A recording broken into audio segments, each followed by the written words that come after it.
This is The Bottom Line, a show designed to help Australian businesses succeed.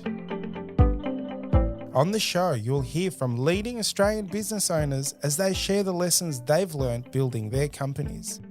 You'll learn from their successes as well as some of the challenges they faced along the way. We also talk to experts from a range of fields who share specialised techniques you can use to improve your business. I'm your host, Savan Tuna, and I'm a director at Alexander Spencer, and I'm really passionate about helping Australian businesses succeed. We're again joined by Inbal Rodnay for part 2 of our discussion about AI.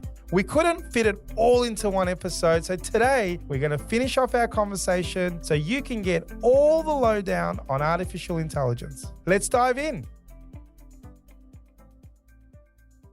I'm interested in Microsoft Copilot. Purely, it came up in that conference I was at with you. And the reason I'm interested in it is mainly because so many Microsoft users out there. I think it'd be nice to get an understanding of what Copilot is and how that sort of fits within. Okay. Microsoft Copilot, which I think is an amazing name because it makes us the pilots. And I like the Copilot. It's because AI is that person that you interact with. Where I got, not the money shot, but what I loved about AI and ChatGPT is sometimes working on a project or doing your job, even if in an organization like this where you've got people around you, it can be quite lonely. Mm-hmm. But what I love is you get to interact with this robot. It's a bit like, I'm a bit of a Marvel fan, so it's like this Jarvis that you have, and your little story about you can talk to your little chat. I want that. So what's really cool is you have this co-pilot or this robot. It's not yet built, but it's this person you can talk to. So when I heard that wherever it was, like you have someone by your side that you can talk to, ask for advice, ask for their opinion. It's like a person, and I interact with it like that. And I got researched it a little bit. It's cool, it's fun, and it takes that lonely, difficult, in the trenches of doing work, and it makes it fun. And I think I'd love it to be like a Jarvis, where I'd go, Jarvis, what do you think of that email to the client? You think I got that one right? And then it might turn around and say, well, if you were trying to inspire that person, it may not have hit the mark. Like, I love that. So I love that. I just love it for that reason, that it does help you do quality work, but it's like a mate that you can refer to. And if you look at it like that, it then doesn't become scary, is what I love about it. So I want to know about Copilot, because that's a cool name for that. And I want to also add something what you're saying. I love that we think about it as a person, but I just don't want us to limit it, to limit ourselves to thinking about it as a person, because different to a person, AI can be different people for me at different times. So in the morning, it can be my marketing assistant, and in the afternoon, it can be my finance assistant. In one conversation, it can be my assistant that I sent to do some jobs that I understand exactly what I need, and I just need someone to do the legwork. But in another session, it can be my coach that helps me figure out things that I'm not quite sure how to do, that are beyond my knowledge. And sometimes it can just be my peer that I go, hey, I made this list of things that I'm going to talk to the client about. Have I missed anything? So someone like me that will review my work with me. So I just don't want us to give it a single personality, which will limit us from the endless personalities it can have and interact with us. Let's dive into Copilot. So Copilot really is a family of products, and there are dozens of them. I don't know how many there are. There are so many. Basically, as many as Microsoft products there are. So there's Copilot in Word and in Excel and in PowerPoint and in Power BI, in so many other tools, in Power Automate and all the different Microsoft products, a lot of them. And some of them are a bit more mature and some of them are a bit less mature. And when we think about them in general, they can do a lot of things for us. Really, they're sort of ChatGPT behind the scenes. They're ChatGPT integrated. So Copilot in Word is ChatGPT integrated into the Word user interface. So if you haven't seen it, or if anyone on this listening hasn't seen it, imagine you're in Word, Microsoft Word in the app, And on the top right in the menu, there's a Copilot button. You click that, and the chat opens on the right and the side of the screen as a sidebar. The same in Excel, the same in all of them. Yeah, just a sidebar that has a chat. But the magic of that is that it can see the content, what I'm working on. So if you've worked with ChatGPT, you know you always have to give it context. So I'm working on a document, I've got a spreadsheet that has right? With Copilot, it's in my environment and it's in my Excel user interface as a sidebar. It sees what I'm working on. So this is awesome. It's awesome for two reasons. One, it gets my context. Two, I don't need to worry about security. It's already in my document. It knows everything that's there, right? Copilot can also see our documents across the organization. It can look at our SharePoint and see all the documents. And then that's a whole conversation to have here about security internally. Because if I ask it a question about all our documents in the firm, what do we know about this client, or what's the salary of Sven? Be conscious that it's this amazingly fast staff member that now has access to everything. And it is designed to only serve me information that I am allowed to see. If there's information in a document that I don't have access to, it will not serve me this information. But when we were just humans working together, you remember that time? Yeah. When we were just humans working together, I really didn't have access to that document. I would never find it. But, you know, if I was your HR person and I just wanted to share a document with salaries with you, I could just give you a link to that document and no one else could guess that link, right?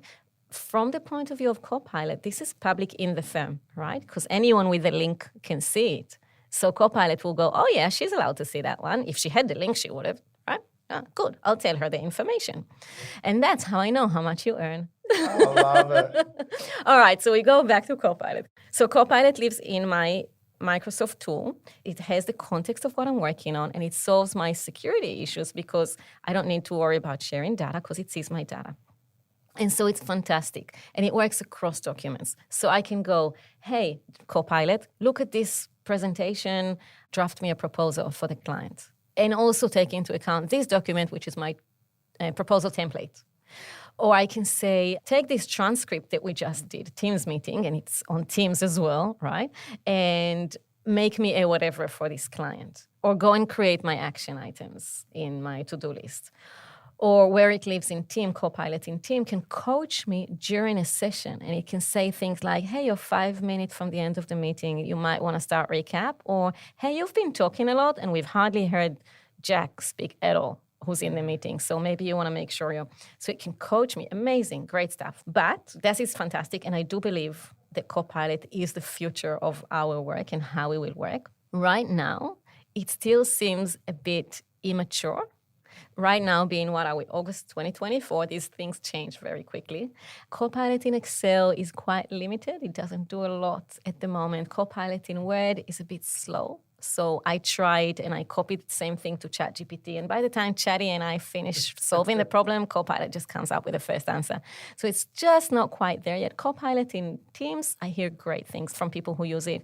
Copilot in Power Automate is a bit funny. I can ask it, this is beautiful. Power Automate, for anyone who doesn't know what it is, it's a bit like Zapier. One of those if this, then that tools that I can say, when something happens in this app, I want you to do this in that app. So when an email arrives, I want you to read it, decide if there's an attachment, I want you to save it into SharePoint in this folder or something like that, right? Or add a row to the spreadsheet or send me a message on Teams. And by the way, now, one of the steps can be include ChatGPT. So I can say, when an email arrives, take the text, send it to ChatGPT and ask it if it seems urgent. If Chatty says yes, send me a message on Teams. If Chatty says no, or ask Chatty something else, I don't know, yeah? So we can incorporate that. So that's Power Automate, which is part of our Microsoft suite that most of us don't use, but we should because we're paying for it and it can do great things for us. Copilot in Power Automate can help me build the automation. Zapier, which I think more people are familiar with, does the same. So Zapier is, again, the same. I can mix different apps and get triggers and actions to happen. But I used to have to select my apps and drag and drop the actions to create my flow. Now I can go into Zapier and just say, make me a flow that whenever I have a new email, will look at this and do that and do this with the attachment and that I can just describe in English what I want. And Zapier or Power Automate Copilot, same thing, would create the flow for me.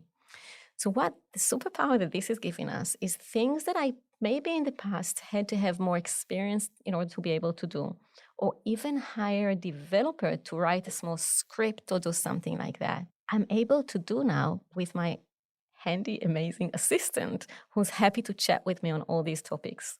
So the barrier for entry, and this may lead us to automation, the barrier for entry to all sorts of automations that may have been a bit more difficult to implement in the past is now much lower because you don't need to hire me. You've got this amazing chatty that knows everything I know and everything a lot more people know. I like that. So let's talk about automation and what does that mean and what are the benefits of potentially how we may implement those type of things in our business? So automation has been around before.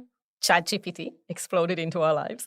And we've been doing a lot of automation in accounting firms. What does that look like? So automation is about taking some things that we do every day and that are quite well defined. This is the magic of Chat. You can do things that are not well defined. But when we talk automation in general, we talk things that are very well defined and I could teach anyone to do. Why do I have to do them, right? If all those things that when during the day we work and we go, oh, there must be a better way. I've done this before. I know how to do it. Why do I have to do this? Why do I have to download the attachment and save it and then open it and copy it? Why do I have to go to Xero and download a report, select all the things, download the report, save it and copy it and then paste it into Excel? And then why do I have to do all of that? That doesn't add any value to anyone, right? These are the points that we want to do in automation. Whenever anyone in the firm, and anyone, accountant, bookkeeper, admin, HR, anyone in the firm thinks, oh, there must be a better way. This is what we want to capture and think of how can we do this better way? How can we implement it? How can we solve this problem? And I'm not talking complex, redesign all your processes, just those little things that we do every day. What I do with firms, if I do a whole, let's make you into a tech-savvy firm, is the first thing we need to do is we need to have a framework in place that captures those moments. That people know where to go and what to do when they have those must be a better way moments. The next thing we want to do is we want to triage those. We want to go, all right, okay, so you're saying you're frustrated that whenever a client calls you with blah, you have to open 3 apps and update in 3 places. Interesting. Let's see what we can do. And then some people will then go, oh, yeah, there's an app that does that. I've seen it where I worked before or my friend uses it or whatever. And I will always go, oh, that's awesome, but stop. Right? Wonderful. Love it. Love new apps, but stop. Because there's a few things I want to do first. First, I want to check, is there anything in my app stack already? App stack just being all the apps I'm using. Anything that I'm already using that can solve this? What systems are we already using? Very often, and not always, but sometimes, it will be a case of, we have an app that does that. We're just not fully utilizing it. So sometimes when we surface this problem, someone else in the firm will say, oh no, I actually use that function to do it. I'm using FYI and it has this button there and then it saves it for me. Oh, I didn't know that. Great, I'm going to use that. Awesome. Someone will say, oh, yeah, there's a function in Excel that does it. Just use that. Great, we solved it. So we always first want to stop, look at all the shiny things, wonderful, but stop and ask, is there already something that I already have that can do this? And the best way to find out is to involve as many people as possible. So we want the process to be very open and transparent because there's brilliant minds working in the firm. We need to use them. So that's one. The other would be, all right, if I manage to show that there isn't anything, there's really nothing in my app stack that does that, is there anything out there that I can bring in that seamlessly integrates and will solve it? And number 3 is, do I build something? But you'll have to work very hard to convince me that you need to build something, that there really isn't anything out there. And then we'll build it. We've built beautiful things. We'll build it first with the tools you already have, like Power Automate, and automations in the tools you're already using. And a lot of tools today, like FYI and Carbon and a lot of the others, have automation tools like rule engines and automation tools in them. We'll build it with one of those. And if we can't, we'll start looking at what else do we need to build. I love it. I'm so excited. If you're listening to this episode and you're not inspired to look at your business, and if you're not utilizing AI or even just the software, just technology in itself, like so underutilized. With SaaS products these days, the entry levels are quite easy to get into things, but there's so many tools, technology, AI. If you're not at least looking at that in your business, you're doing a disservice to it. I wanted to talk a little bit around the Copilot, just closing that loop off.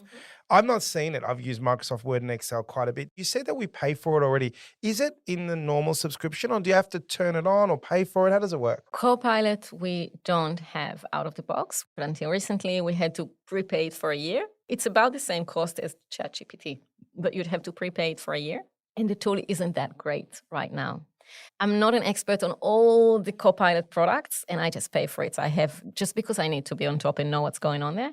Some are included, some are not. I think that if you have Teams Premium or Pro, you get Copilot for Teams in there, but Copilot for Office, you have to buy. It's a bit more complex than that. This is the first time I've heard the word Power Automate. I know that sounds bad. And it's perfect, and it's okay. You're in the 80%, 100%. You're perfect, and you're beautiful. But we can do even better. We can do right? beautiful even things. better. When I say there's things we're paying and not using, look at a very simple example is Excel. And I'm sure you've seen people who just use it to list numbers, and then people who use some more sophisticated functions like VLOOKUP. I have seen, and there are many accountants and bookkeepers that don't use VLOOKUP, which is, you're nodding as if you know what it is. Many don't. All right, so when you look at two people who use Excel and you go around, one knows about VLOOKUP, and now there's a more sophisticated XLOOKUP that not everybody knows. I don't know XLOOKUP. Right? Some people are making a lot more of their tool, right? And people listening can't see me now, but with my hands, I'm showing sort of some people are here, and then there's a spectrum, right? The people who know how to use VLOOKUP and XLOOKUP are a bit more advanced on the spectrum, and they're getting more out of the same tool that we're all paying the same license for.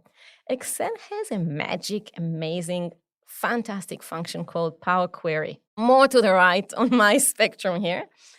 It does magic. It's beautiful, it's powerful, and it's not hard to get on top of. Hardly anyone uses it, paying the same license, right? With Power Query, we can build automations that will take a report. One of the most common uses of Power Query is reports come out of Xero, Mayo, QuickBooks Online in a certain format. I need them differently. I need the account name and number separately or together. I need them organized like this, 2 columns, 3 columns for the debits and the credits. I want them in 1 column or in 2 columns for whatever it is that I'm trying to do. I want them separated into 2 lists, 1 list. I need 2 reports lined up against each other, all sorts of things like that. Power Query can do very easily without a software developer. And all I'd need to do is now, whenever I save reports into a folder, I'll hit refresh, and it will do all these things that I just said. It will make them into 1 column, 2 columns, separate, combine, all of those things. That power is there. It's just that most people don't use it. You don't even have to enable it. It's there. I could go to your laptop right now and show you how to use it, right? So I'm not trying to make you feel bad. No. You're perfect. You're like most people. But why not open it up and start using it? And that's what I try to do with accounting firms. With Power Query, I will find a use case, even if it doesn't come up on its own. And I'll go, all right, people, let me show you how we solve it with that. And what we don't want is we don't want to have me as a smart consultant that looks at your problem and goes home and comes back with this amazing solution that works and everyone admires me. That feels great, but that's not what we need to do. What we need to do is open it up and show everyone how the magic works. Because when we show everyone how we solved something and how it works, then tomorrow someone else is going to put up their hand and go, hey, do you know how you solved that problem? I think this one can be solved this way. Can you look at this one for me? And another person will be one of those people who really enjoy these kind of things. And they will come to work tomorrow with this, dark under their eyes because they sat all night and played with this. And they've made another sophisticated, beautiful thing work for us. And now I will encourage them to open it up and show everyone exactly how it works. Because this is what we want. In a firm of 50 people, we want 50 people who understand all the tools that are available to them. And in a firm of 100, we want 100 people who understand. We just want to hire one really smart whiz person, right? Not that. No. Before we wrap it up, I want to touch on security because all business owners are quite conscious of making sure that they're protected, their clients and their information is protected. Very quickly, what can you tell us about security? What should we do when we dive into ChatGPT and start using some of these tools that are on our browsers and so on? Yeah, so specifically around AI. And this is why I really want Microsoft Copilot to become really good very quickly, because that will solve all these questions, but we're not there quite yet. With those, number 2, Ada, Itani, and all of those, we will assume that they have done their homework and their security is good. If you're like me and you don't like making that assumption, you call them and ask. And I did. You want to ask them, where are you sending my information? Because they didn't develop a AI in their product. They almost all integrate into ChatGPT or Claude or one of the other ones behind the scenes. And they send them the information and receive a response. So I want to ask, where are you sending my information? How are you making sure that it's safe once it's there with a third party? And what are you saving out of what I've done here? Okay, and they will tell you something like, I'm sending it to ChatGPT. I'm sending it through the secure API. I tick off the right boxes so that it doesn't save the information for training later. I purge the session right after so it doesn't stay anywhere. And I don't save the session information myself. Or maybe I do save the prompt that you sent, the question you sent, and the answer received so that I can learn more about how my users use ChatGPT through my tool. Okay, they will tell you something like that. So you want to ask these questions, or you can assume that they're doing it right, or you can read their security on their website. That's one. These are the easy ones, the tools that integrating AI behind the scenes. And then there's the general purpose tools. With those, the lengthy answer is read all their terms and conditions, get your lawyers to this and understand build your AI policy in a way that you feel comfortable for in order to create a safe environment for your staff to explore, because it's an exploratory world, right? They're going to try all different things. And so they need good guardrail. I, as a staff member, need good guardrail. I need you to tell me what I'm allowed and not allowed to do so I'm safe to explore. The shorter answer, which is not a recommendation by any means, the shorter answer is, I see accounting firms on the paid accounts turning on and off the right toggles on the security settings using ChatGPT with personal information. A lot of people do that, right? So my assumption there is that they read all the details and they know that it works. I do that too. So when we're on the paid account, we can turn off, use my data for training, we can turn on and off history, and we can keep our data secure. Awesome. Inbal, I've got a 12-year-old and an 8-year-old at home, and as a concerned father of things happening around AI and how education is going to be and what their future is going to be, someone that's entrenched in this and works in this field, have you thought about what the world's going to be like in 10 years? Do you have an opinion on that? I don't know the answer to that, but I can share obviously my thoughts and where I think things are going. And I've got kids at home too, and slightly older than yours, and they're all over AI, of course. They actually tell me when they talk to me and they ask me a question, and I go, that sounds like a chatty question to me. And they go, don't say ChatGPT anymore, Mom. But, I've got an 11-year-old that co-creates stories with Pi.ai, which is similar to ChatGPT, but a lot more conversational. And he co-creates stories with him because he likes writing stories. Imagine, like you described, how you have your friend now at work that you can always turn to when you imagine having that as a teenager or as a child, having that friend that you can always speak to when you need something, curious about something, want to know something. The access to information is amazing. I actually spend a lot of time thinking about how that impacts the workplace as well. And you start seeing now products marketed as AI team members that you can hire into your team, which I look at it and I go, yeah, I like that. I think right now most of them are really good marketing, really. They're really just apps that use AI, right? But they optimize for a certain role. But I think that is coming, that we will have AI team members, basically that have a function that they know how to do really, really well. And the thing that I'm most eagerly waiting for is what we talk about as agents. Because all the AI that we talked about is really chatbots that I interact with. And yes, they can create images, and yes, they can look at images, and yes, they can read documents and write documents. I constantly have to tell them what to do and how to do it and hold their hands. But imagine when they have a bit more agency.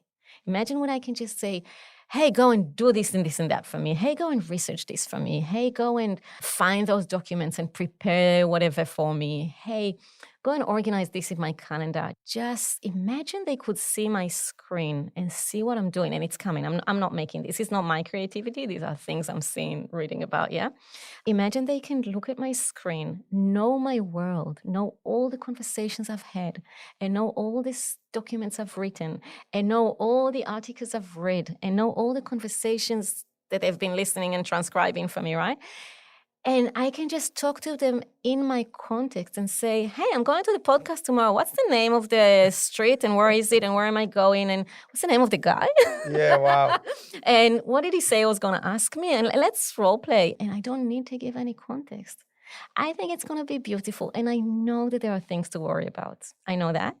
I don't feel like there's much I can do about the things that we can worry about, except for security right now. So I say, let's just enjoy. Let's just ride. Love it. Inbal, thank you so much for joining me on The Bottom Line. Your expertise, your deep understanding of the context and the knowledge that you have is so good.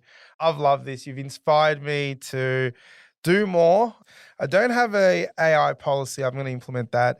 We are definitely going to give the freedom to our staff to start playing. But more importantly, we're going to have a conversation after this about how you can help us. So I just want to say thank you. I'm so pleased to have met you at that conference and really excited to see what we can do as a firm. But hopefully we've inspired at least one person to make their business life better. Beautiful. Thank you.